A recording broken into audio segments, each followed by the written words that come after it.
Okay, I have a problem in number one with chat. So let's have a look at the question itself.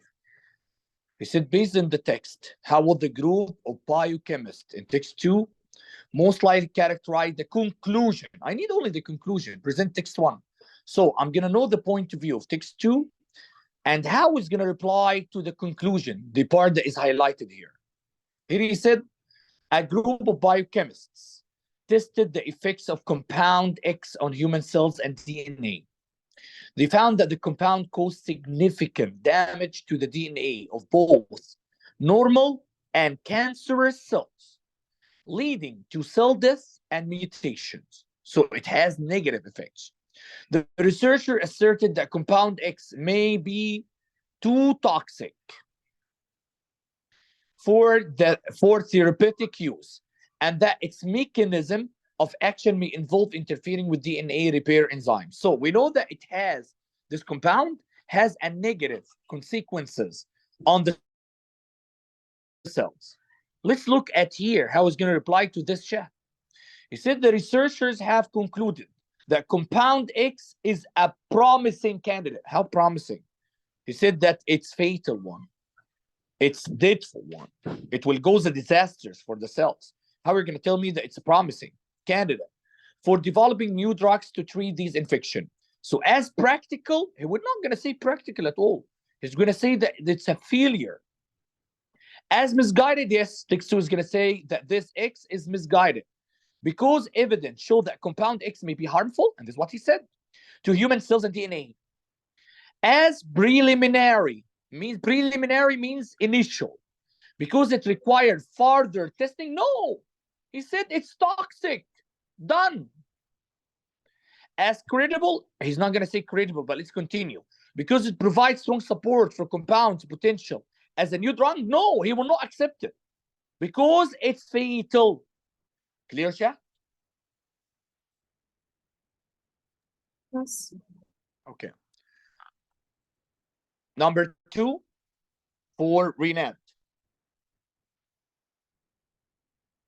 He said, based on the text, how would the author of text 2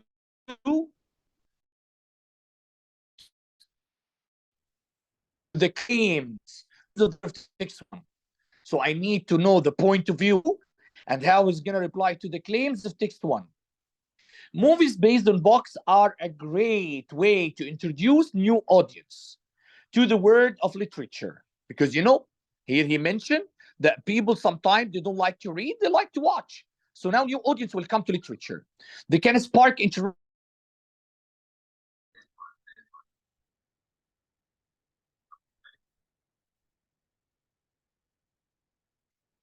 Okay. So they can spark interest in the original source. What the original source? The book material, and encourage people to read more. The directors and actors also bring their own creativity and interpretation to the stories, because sometimes they add things to the book or to the story, to the original story. In the same way that authors use prose, filmmakers use visual and audio elements to express the tone and style of the narratives. So as the writer, elements to express the tone and style of the narrative. So while a movie adaptation may stray from its material, sometimes or modification to the film, it often offers a fresh and enriching artistic interpretation of the original narrative.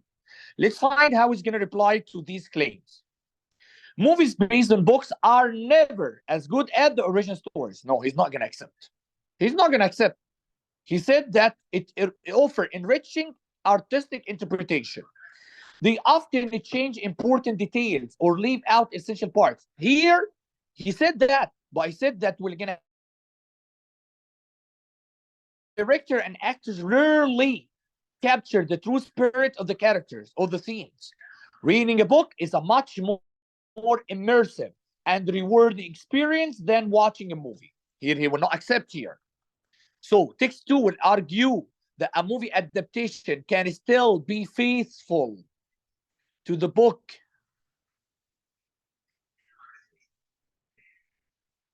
faithful to the book, even if it makes some change to the plot or the characters? He said, no, it's not going to be faithful because they're going to be a kind of adaptation that stray from. So it's not faithful. It's not a copy paste of the book.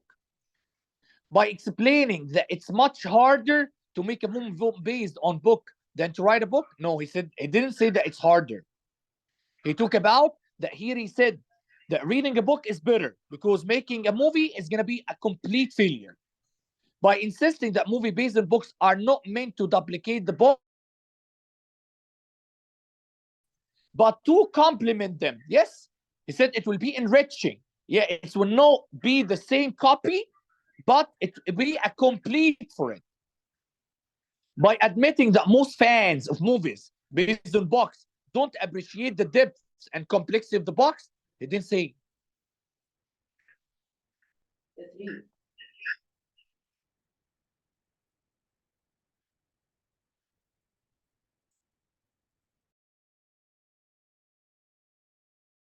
I'm sorry.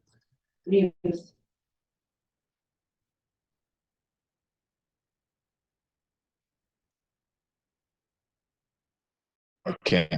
Uh, I'm waiting for Yusuf just to answer. You answered wrong or right? Yusuf, you answered wrong or right? Okay. Okay, guys. So here, by admitting the most fans of movies based on books don't appreciate the depth and complexity of the books, it doesn't talk about fans at all. He talk about that movies are a kind of modification for the book and maybe stray, but it's something enriching that here don't accept. Clear enough? But why faithful is strong? As I told you, he said by arguing that a movie adaptation can still be faithful, it's not a kind of be faithful. It's a kind of copy. It's a kind of copy. So maybe stray from, go away from. Clear? Yes. Okay. So let's look at the answer of Muhammad because Muhammad Muqayyid wrote his answer now. But we arrived to number 2 and we finish it. Let's find Muhammad Muqayyid. Number 1 right. Number 2 right. Okay, let's go to number 3 and 3 with Shahd. 3 for you right also, Muhammad. Here he said based on the text, both authors would most likely agree with which statement. Here I want the agreement between both of them. So whether you're going to read text 1 first, text 2 first, I need the point of agreement. On April 26, 1777, Sybil Lingleton rode 40 miles by horse through Putnam County, New York, to gather up local militia. British forces were burning nearby Danbury, Connecticut, and Lidington wanted to rally rebel troops to meet them. Although she was only 16 years old, I'm talking about Sybil, at the time, her brave feat made Ludington one of the heroes of the American Revolution. Since then, Ludington has been widely celebrated, inspiring post stamps, statues, and even children's TV series. Okay, let's look at text 2. He's going to talk about the main character. Historian Paul D. Hunt researched the life and legacy of Sybil Ludington, but found no evidence for her famous ride. Although many articles and books have been written about Ludington, and this is what he said here, that she is widely celebrated, Hunt believes writers may have been inventing details about Ludington as they retold her story. Ludington is revered by Americans today, but there simply isn't a strong historical record of her heroic ride. Okay. Sybil Ludington was likely not a real person. Text 2 that make a kind of suspect about her. No text 1. So it's not a kind of similarity. Sybil Ludington was crucial to the outcome of the Revolutionary War. This was mentioned by text 1, not text 2. Because text 2 does believe that she is real. Historians have confirmed which route Sybil Ludington. The route was mentioned in text 1, no, in text 2. Many people have come to admire the story of Sybil Ludington right? Yes. Here the books have been written about Lidington, even if it's not one that is real. Clear, chat? Yes. Okay. Number 4. Muhammad got it right. But I have Shahd and Rinat, they got it wrong. So let's find. Based on the text, how would the author of text 2 most likely respond to the underlying claim in text 1? This is easy now. I need the point of view for text 2 and how is it going to reply to the underlying claim here only. Okay. In their self-portraits, Bolognese artists typically avoided referring to the act of painting until the mid-16th. So when they are drawing themselves, they will never mention anything related to act until the mid-16th.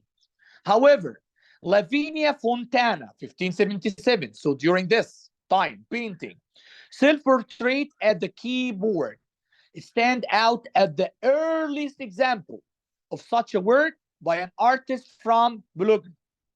Although the artist is depicted playing music, in the background, one can spot a painting easel by a window.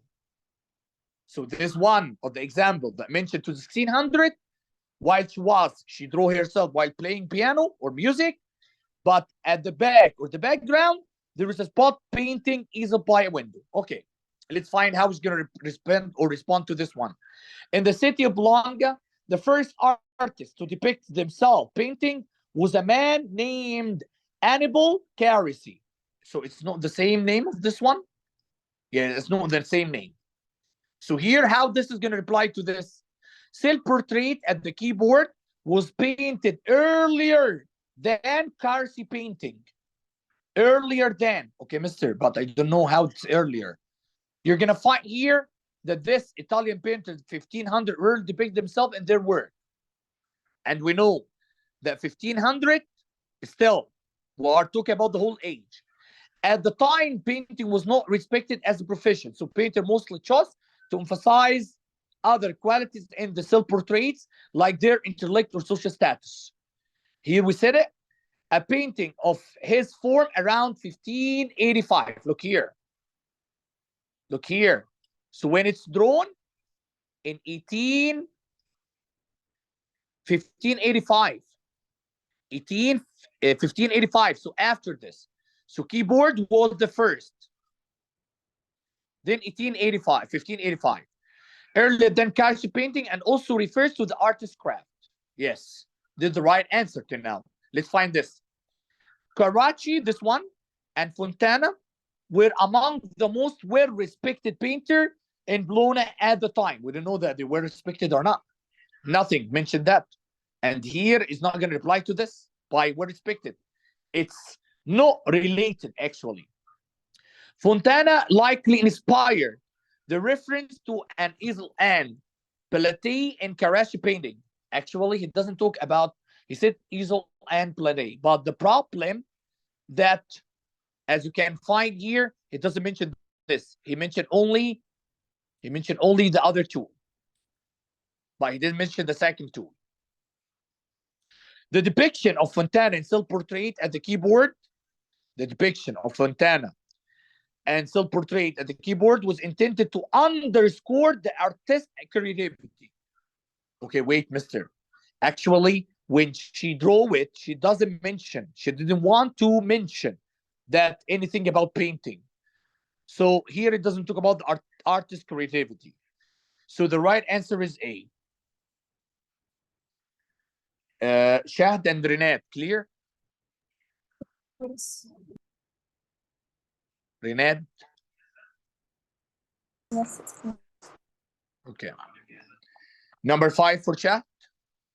Muhammad, you got it wrong. So Muhammad al-Muqayyid also. Muhammad al-Muqayyid also for number 5. Based on the text, the author of text 1 and the author of text 2 would most likely agree with which statement. We need to find the point of agreement only. Here he said, crop rotation is a vital practice for sustainable agriculture. Crop rotation means plant tomato today, potato tomorrow, a cucumber after. By rotating different crops in and out of a given field, farmers can avoid depleting the soil of essential nutrients. Crop rotation also prevents pests and disease from becoming established in one area, which minimizes the need for harmful pesticides.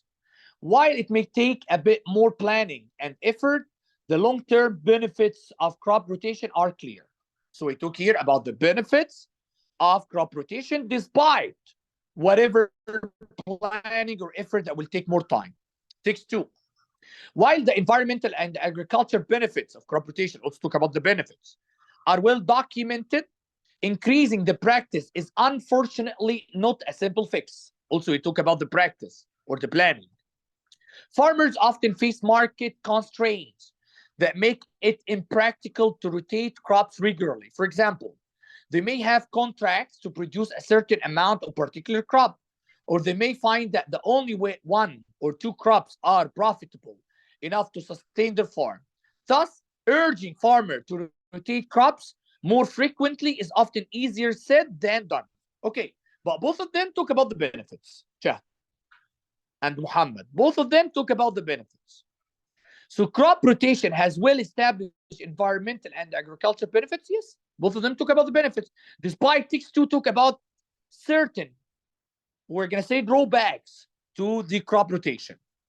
Market constraints, only in Text 2, make crop rotation impractical for many farmers, only in Text 2. Only in Text 2. I need the agreement between Text 1 and Text 2. The reduction of pesticide use in agriculture is beneficial for consumers. Only this was mentioned in Text 1.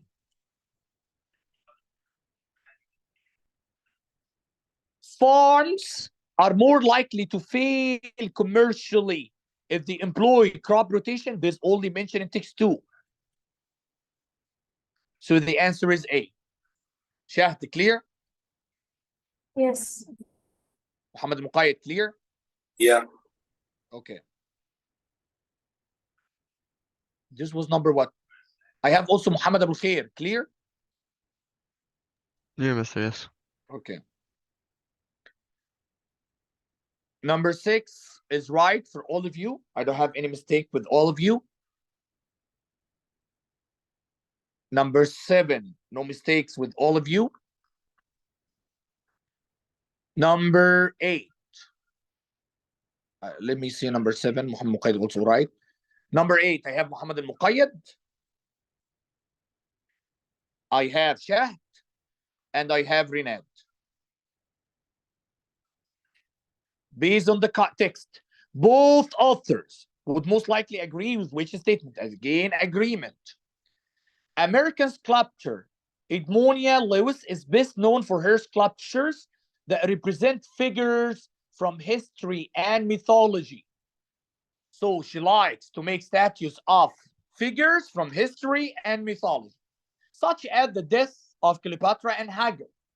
Although Lewis sculpted other subjects, her career as sculptor is best represented by the works in which she depicted these historical and mythical themes.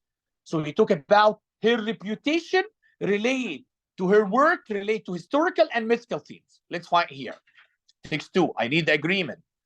Art historians have typically ignored the many portrait busts Edmonia Lewis created. We talk about the same person. Lewis likely carved these busts, sculptures of a person's head, frequently throughout her long career. No, nothing like agreement, except that she's famous. She is known for her sculptures that represent historical figures. Yes.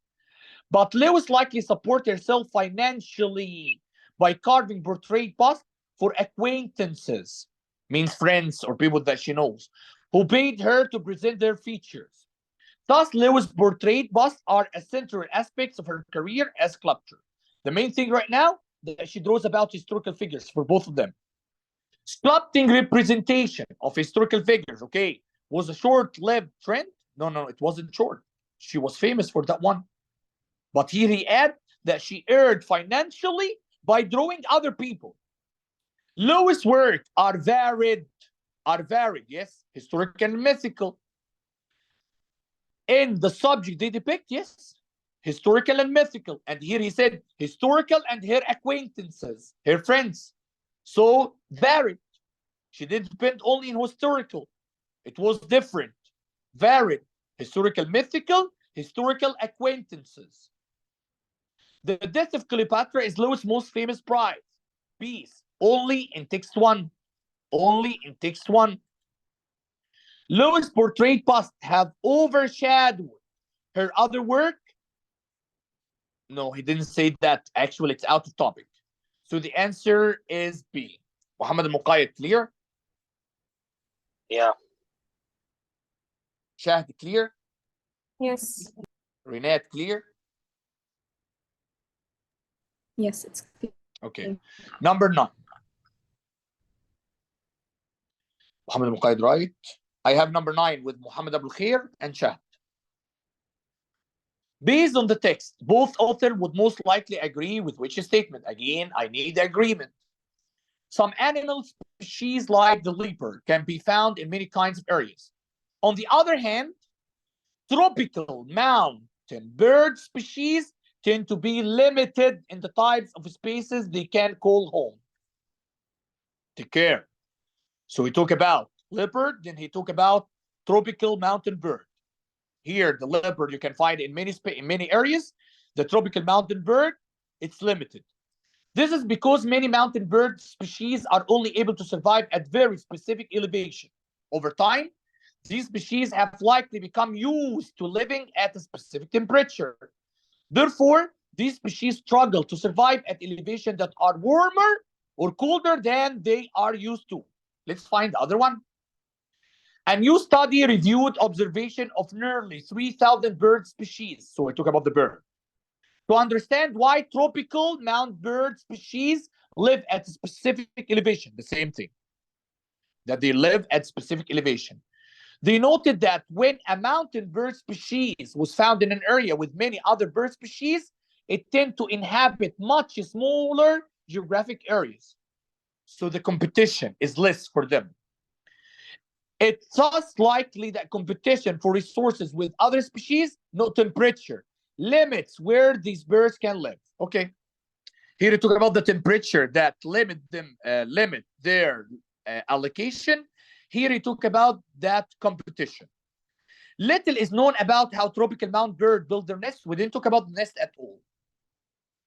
Tropical mountain bird species are restricted in where they can live. Yes, they are restricted. Whether because of the temperature, according to text 1,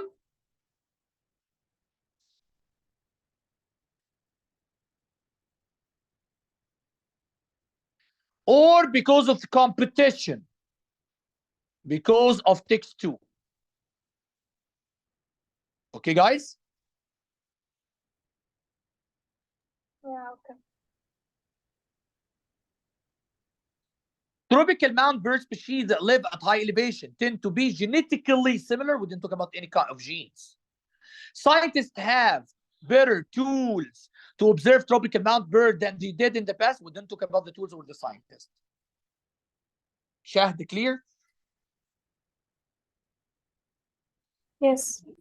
Muhammad Abul Khair, clear?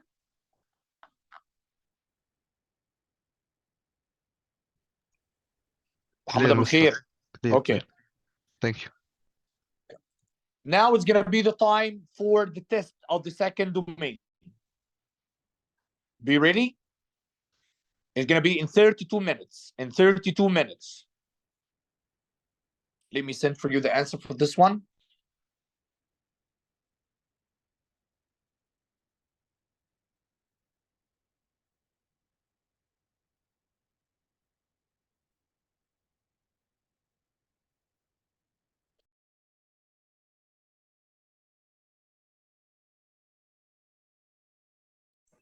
Mr. Yes? هو it's gonna be 32 questions بس cross text connection. I'm sorry? ال questions كلها هتبقى cross text هتبقى Yeah, it's gonna not cross text. It's gonna be about the whole domain. It's gonna be about the whole domain.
Did the answer key for whatever we answered right now? Just make.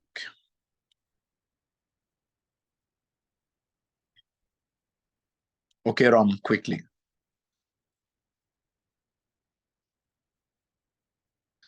I want just to pause record.